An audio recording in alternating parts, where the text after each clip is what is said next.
नमस्कार, मी वर्षा आणि माझ्या एका नवीन मराठी ब्लॉगमध्ये तुम्हा सर्वांचं अगदी मनापासून स्वागत. आणि आज बनवणार होते लाडू. तर ते लाडू कशापासून आहे ते तुम्हाला नक्की सांगेन आणि याचा उपयोग कशासाठी आहे. तर आपल्या जेवणातून आपल्याला ओमेगा 6 मिळते, परंतु ओमेगा 3 हे मिळत नाही.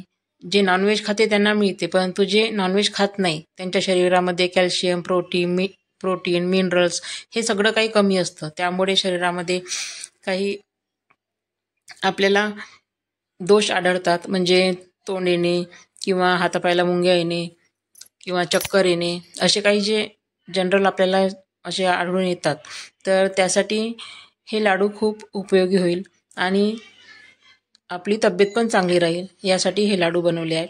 तर हे लाडू माझ्या मुलीने बनवले, तिने सगळं काही सर्च करून. कारण माझी तब्येत नव्हती चांगली, त्यामुळे ते मम्मी म्हणे तू काही नॉनव्हेज खात नाही, तर तुझ्यासाठी हे भरपूर उपयोगी आहे म्हणे. म्हणून तिने हे लाडू माझ्यासाठी बनवले आणि खूप छान झाले होते. तर ते तिने कशा पद्धतीने बनवले हे मी तुम्हाला आज सांगणार आहे. तर त्यासाठी 1 पाव खजूर आणला होता आणि बियाचाच खजूर होता.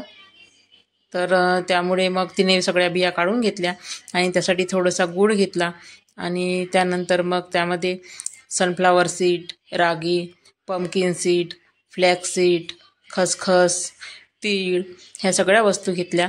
आणि जो खजूर होता बियांचा, त्यातील पहिले बिया पूर्ण काढून घेतल्या आणि त्यानंतर मग रागी जी होती ती मी स्वच्छ करूनच ठेवली आहे. रागी 2-3 किलो मी घरी आणूनच ठेवते, कारण रागी ही पचायला हलकी आणि थंड पण आहे शरीरासाठी.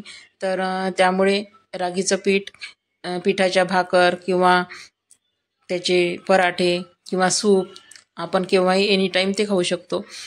तसेच बाजरी, ज्वारी हे पण खाऊ शकतो. तर लाडूमध्ये 1 कप रागीचं पीठ तिने मिक्सरवरच बारीक करून घेतलं. त्यानंतर गाळणीने गाळून घेतलं छान आणि ते आता तुपामध्ये भाजून घ्यायचं पीठ. तर पहिले तिने खजूरच्या बिया काढून घेतल्या. त्यानंतर जे पूर्ण साहित्य होतं, म्हणजे पंपकिन सीड, फ्लॅक्स सीड आणि सनफ्लावर सीड, हे सगळं काही तव्यावर आता भाजून घेणार आहे. त्यासाठी तूप पण लागणार आहे. तर तूप फक्त रागीचं पीठ भाजण्यासाठीच लागणार आहे. ह्या बिया भाजण्यासाठी की आपण तूप वापरणार नाही आहेत. तर पहिले एक पॅन घेतलं, ते गॅसवर ठेवून पॅन गरम झाल्यानंतर त्यामध्ये सगळ्या ज्या बिया होत्या त्या टाकून घेतल्या. पंपकिन सीड म्हणजे भोपळ्याच्या जे आपण घारगे बनवतो त्याच्या बिया आहेत त्या, आणि सनफ्लावरच्या बिया आणि जवस, तीळ, खसखस, गूळ आणि खजूर एवढ्या बिया वापरणार आहे. तर खजूर काही भाजण्याची आवश्यकता नाही आहे. आता या पूर्ण बिया छान फुटेपर्यंत चांगल्या भाजून घ्यायच्या. त्यातील असा थोडा टसटस असा आवाज जोपर्यंत येत नाही तोपर्यंत सर्व बिया चांगल्या कमी गॅस करून भाजून घ्यायच्या. आणि पूर्ण बिया भाजल्यानंतर त्या थंड होण्यासाठी मग एका ताटामध्ये काढून घ्यायच्या. तर आता पहिले आपण बिया भाजून घेणार आहोत.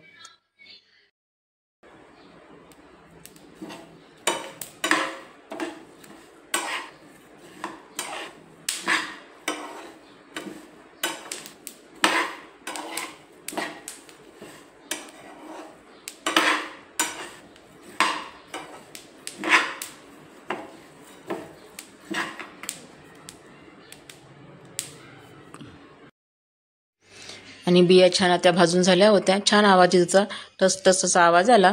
तर एका पूर्ण बिया ह्या आता एका ताटामध्ये काढून घेतल्या थंड होण्यासाठी.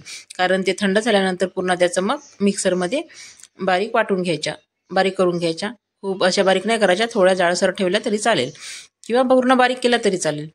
तर अशा प्रकारे आता बिया भाजून झाल्यानंतर त्याच पॅनमध्ये 2 चम्मच छोट्या चम्मचने तूप टाकून आता रागीचं पीठ पण भाजून घेणार आहे. हे पीठ कुठपर्यंत भाजायचं, तर जोपर्यंत छान याचा सुगंध सुटत नाही, खूप छान वास येते. सत्तूच्या पिठाचा जसा वास येतो तसाच तूप टाकल्यानंतर आणि छान भाजल्यानंतर याचा पण वास येतो आणि खूप सुंदर लागतात लाडू हे.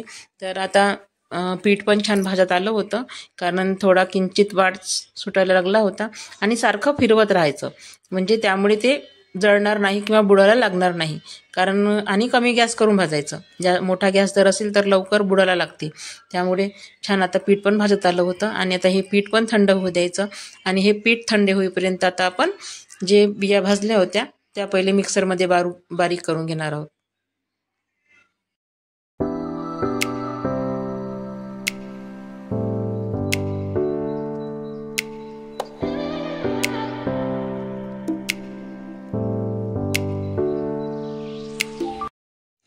आता पीठ हे छान थंड व्हायला ठेवलं एका ताटामध्ये काढून, आणि ज्या आपण बिया भाजल्या होत्या त्या पूर्ण मिक्सरच्या भांड्यामध्ये टाकून छान आता जाडसर वाटून घ्यायच्या, म्हणजे मिक्सरवर फिरवून घ्यायच्या. खूप बारीक पेस्ट नाही करायची याची. आणि मिक्सरमध्ये वाटल्यानंतर मग त्या पुन्हा एका भांड्यामध्ये काढून घ्यायच्या, आणि त्यानंतर मग गूळ आणि जो आपण फेणखजूरच्या बिया काढल्या आहे ते पण मिक्सरच्याच भांड्यामध्ये लावून घ्यायचं.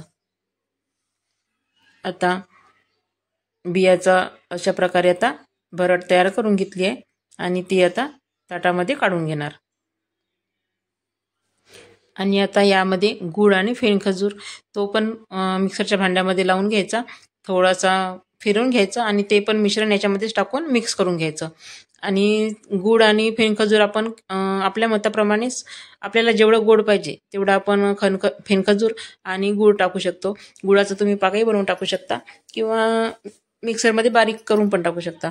तर आपण जेवढं गोड खातो तेवढाच गूळ टाकायचा. जास्त पाहिजे असेल तर जास्त, आणि कमी गोड पाहिजे असेल तर कमी गूळ टाकायचा. फेणखजूरचं प्रमाण तुम्ही वाढवलं तरी चालेल, परंतु गूळ हा कमीच टाकायचा. तर तिने आता हे पूर्ण मिक्सरमध्ये पुन्हा गूळ आणि फेणखजूर हे एकत्र करून मिक्सरमध्ये पुन्हा फिरवून घेतलं, आणि त्यानंतर हे मिश्रण आता त्या भांड्यामध्ये, मोठा भांडं घेऊन त्यामध्ये पूर्ण बियांचं मिश्रण आणि रागीचं पीठ आणि गूळ आणि फेणखजूर हे सगळं एकत्र करून नंतर त्याचे लाडू वळवून घ्यायचे. आता मोठी स्टीलची कढई घेतली आहे, त्यामध्ये जे तुपामध्ये आपण रागीचं पीठ भाजलं होतं ते टाकून घ्यायचं. नंतर त्यामध्ये सर्व बियाचं मिश्रण टाकून घ्यायचं, आणि त्यानंतर मग जो मिक्सरमध्ये आपण गूळ आणि फेणखजूर टाकला होता तो पण टाकून घ्यायचं, आणि छान पूर्णपणे मिक्स करून घ्यायचा हाताने. आता यामध्ये तूप किंवा काहीही टाकायची गरज नाही, कारण गूळ आणि फेणखजूर टाकल्यानंतर त्याला आपोआपच चिकटपणा येतो, आणि त्यानंतर मग चांगले लाडू वळल्या जातात. तर आता अशा प्रकारे गूळ आणि फेणखजूर त्याच्यामध्ये टाकून घेतला, आणि हाताने पूर्ण मिक्स करून घ्यायचा. आणि पुन्हा यामध्ये फेणखजूर थोडा जाडसर कापून घ्यायचा चाकूने, आणि तो पण टाकायचा, कारण तो जेव्हा आपण लाडू खातो ना तेव्हा दाताखाली जेव्हा तो फेणखजूर येतो तेव्हा खूप छान लागते चवीला. तर आता अशा प्रकारे पूर्ण मिक्स करून घेतला आहे, आणि हा फेणखजूर कापून ठेवला होता चाकूने तर तो पण टाकून घ्यायचा, आणि आता याचे लाडू वळवून घ्यायचे. आणि अशा पद्धतीने सर्व बियांचा उपयोग करून आणि गूळ आणि फेणखजूर हे टाकून आता छान लाडू बनवले आहे वैष्णवीने, आणि खायला पण खूप सुंदर झाले होते. आणि अशा पद्धतीने तुम्ही पण लाडू बनवू शकता, कारण आपली जर तब्येत बिघडली तर आपल्यालाच स्वतःकडे लक्ष द्यावे लागते. आपण स्वतःकडे लक्ष देत नाही, म्हणून मग कोणती बिमारी जास्त होऊन जाते. त्याच्यापेक्षा कमी याच्यामध्ये स्वतःकडे लक्ष द्या आणि स्वतःची काळजी घ्या. आणि अशा प्रकारे रोज एक लाडू खाल्ला तरी पण काहीही होत नाही. रोज 2-3 गोळ्या खाण्यापेक्षा एक लाडू खाल्ला तरी चांगलं. आणि थोडं गोड कमी झालं होतं म्हणून तिने पुन्हा फेणखजूर टाकून पुन्हा बारीक करून घेतला, आणि ते पण मिश्रण त्यामध्ये टाकून घेतलं, आणि आता लाडू बांधून घेणार आहे. तर खूप छान झाले होते लाडू चवीला. आणि हे लाडू कसे वाटले ते नक्कीच कमेंटमध्ये सांगा, आणि रेसिपी आवडल्यास लाईक, शेअर आणि सबस्क्राईब करा. आणि पुन्हा भेटू एका नवीन व्हिडिओसह. तोपर्यंत सर्वांना बाय बाय.